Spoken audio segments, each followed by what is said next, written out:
A final decision on whether reigning world champion Tajay Gale will compete on Friday's opening day of the World Athletics Championships has still not yet been made.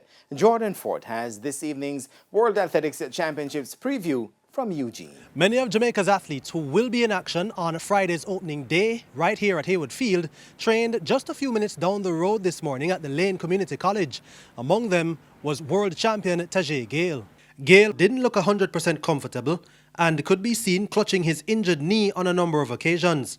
He said there was no update when we caught up with him after training, but his coach, Stephen Francis, told us that a decision is still pending. Still, no final decision obviously has been made yet. I observing just like you. But you're the trained eye. My eye is untrained. Yeah, but I don't know. My trained eye is not as important as other trained eyes. So I will be speculating. But I think I heard that he has another session tomorrow. So we'll see.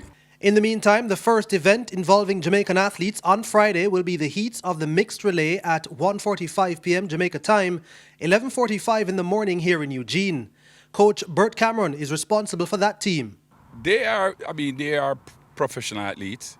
They know the job that they have to do. We have some passes today at 4 o'clock, and then we finalize the first 4 athletes that's going to go out there. It's not hard to pick because they all seem like they're in great shape, and we are just looking forward to this evening. We also asked Cameron about whether Gregory Prince could figure on that team. I don't think we would have him running the mixed relay because that is too close. And actually, this is not here as yet. He's coming in tomorrow. That's a chance that we cannot take. Male team captain Hansel Parchment says the team is settling in well. Well, I can tell you about the team chemistry so far. That has been good. I don't know if you saw the social media posts, but we're just playing some FIFA and enjoying ourselves and trying to keep relaxed. 7 individual athletes, including the 3 Jamaican athletes in the men's 100 meters, will join the mixed relay team in action on Friday's opening day. Reporting from Haywood Field, site of the 2022 World Athletics Championships, I'm Jordan Fort for TVJ Sports.